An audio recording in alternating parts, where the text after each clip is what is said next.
हम नीच और घटिया लोग हैं। इतने घटिया कि मरते हुए आदमी तक को नहीं छोड़ते। कल दिल्ली में जो कुछ हुआ विकास नगर में, रनहोला के एरिया में, वो नहीं होता अगर हमारा डीएनए खराब नहीं हो गया होता। सीसीटीवी फुटेज में दिखता है कि एक आदमी सीजर के बाद कोलैप्स कर गया है। उसके पास से एक मोटरसाइकिल गुजरती है जिसमें दो लोग हैं। मोटरसाइकिल उनको क्रॉस करती है, वो वापस आती है, एक आदमी उतरता है, उस गिरे हुए आदमी के पास जाता है और फिर उसके जेब से मोबाइल निकाल लेता है। आई जस्ट विश कि यह कहानी यहीं खत्म हो गई होती। लेकिन जब आदमी गिरना शुरू करता है तो नीचे गिरने की कोई सीमा नहीं होती, वो अपनी पराकाष्ठा तक पहुंचता ही है। मोटरसाइकिल वापस आई, पीछे का आदमी फिर से उतरा, उसने उस गिरे हुए आदमी के जेबों को सर्च करना शुरू किया कुछ और पैसों के लिए। उसे इस बात से कोई फर्क नहीं पड़ रहा था कि आदमी जीवित है, मर गया, कौन है, कहां से आया था, वो उसके आसपास का भी बंदा हो सकता है। उसके बाद उसकी नजर गई सीसीटीवी पर। इस शर्म के मारे या भय के मारे, मुझे नहीं पता, शर्म तो कहीं दिखी नहीं, वो मोटरसाइकिल स्पीड कर आगे बढ़ गई। यह कल 4 बजे सुबह की घटना है विकास नगर की। बट मैं एक बात आपको याद दिला दूं, यह पहली बार नहीं हो रहा है। पिछले साल 11 जनवरी की एक घटना आपको याद होगी, घिटोरनी की। उसमें ऐसा ही एक आदमी अनकॉन्शियस होकर गिर गया था। उसके जेब से पास से गुजरने वाले लोगों ने मोबाइल निकाल लिया और उसको मरता हुआ छोड़ दिया। पुलिस के सूत्र और जो खबरें छपी, उससे पता चला कि वह आदमी उस घटना के थोड़ी देर के बाद तक भी जीवित था। 2017 में एक नरेश नाम का आदमी था जो आईएसबीटी कश्मीरी गेट के सामने एक गाड़ी से, एक व्हीकल से कोलाइड कर गया।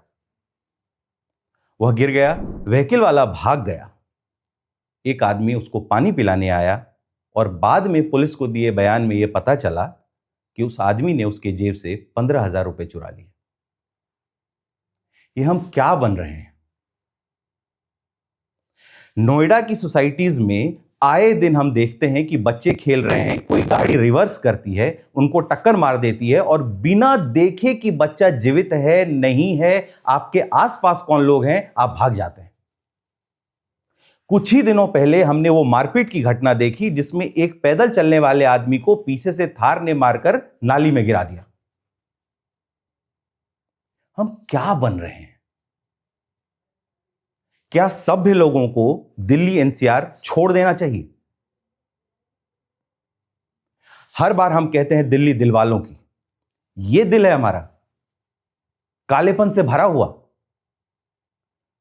मामूली सी बातों पर जब रोड रेज की घटना होती है तो बेसबॉल बैट से लेकर गन तक निकल रहे हैं।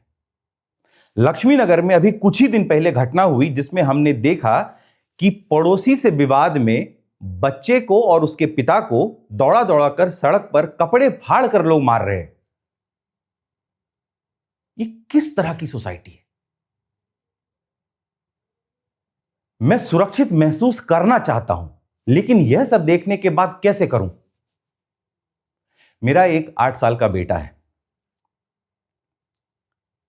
क्या यह सोसाइटी उसको विरासत में मिलने वाली है? अगर हम हर दिन ऐसे ही नीचे गिरते जाएंगे, आज की बात आपको बताता हूं, आपने ट्विटर देखा होगा और यह पुणे की घटना है। तहसीन पूनावाला, शहजाद पूनावाला जाने पहचाने पॉलिटिकल फिगर्स हैं।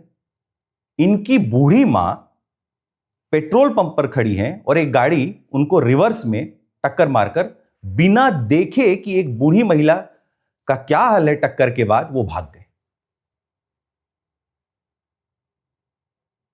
हमको पहले लगता था कि ये कुछ लोग हैं जो सोसाइटी खराब करते हैं, लेकिन जब अपने आसपास के लोगों को गुस्से, फरेब, चालबाजी से भरा हुआ देखने के बाद पहले मुझे लगता था ये कुछ लोग हैं, लेकिन अब जब मैं इनको देखता हूं तो मुझे लगता है कि अच्छे लोग कम हैं, बहुतायत इन्हीं की है। अगर फरेबी, चालबाजी आज के जमाने में किसी बच्चे में ना हो, उसके साथ ही उसको बेवकूफ कहते हैं। अगर ऑफिस में आपका कोई कलीग या बॉस या कंपनी चलाने वाला कोई आदमी आपसे दुष्टता नहीं करता है तो आप उसको लीडर मानने से इनकार कर देते हैं। यह माइंड शिफ्ट कैसे हो गया? यह किस तरह की सोसाइटी है, किस तरह का समाज है जो हम क्रिएट करना चाहते हैं? कुछ लोग कहते हैं कि दिल्ली पहले ऐसी नहीं थी, माइग्रेंट्स के आने से ऐसा हो गया। ये जो झुंड के झुंड यूट्यूब के नाम पर ये जो गैंग बनाकर एक दूसरे से मारपीट कर रहे हैं, जिम में मारपीट कर रहे हैं, क्या ये भी माइग्रेंट्स हैं? आपका समाज वैसा ही बनता है जैसे इसका डीएनए होता है, और डीएनए ओवर द ईयर्स बनता है। अग्रेशन एक बात है, और इस तरह की फरेबी, इस तरह की नीचता, इस तरह का घटियापन एक दूसरी चीज है। मुझे नहीं पता इसका क्या सोल्यूशन है, बट मुझे यह पता है कि दिस इज वेरी पेनफुल। मुझे यह भी नहीं पता है कि इस पर रिएक्ट कैसे करते हैं।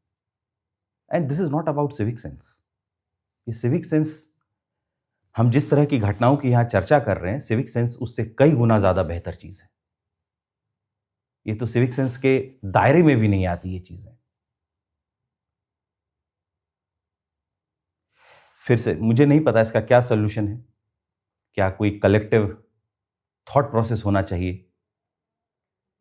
लेकिन जो भी होना चाहिए, अब ये आखिरी मौका है इसको ठीक करने का। क्योंकि एक बार मेरे एक गुरुजी ने स्कूल में बहुत अच्छी बात कही थी कि एक चीज की दुनिया में कोई लिमिट नहीं होती, और वो होती है नीचे गिरने की। ये शुरुआत बहुत पहले हो गई थी, अब हम बॉटम लाइन पर हैं। बॉटम लाइन पर क्या है, इससे नीचे कहां जाएंगे? अगर अब ठीक नहीं किया, फिर कभी नहीं होगा।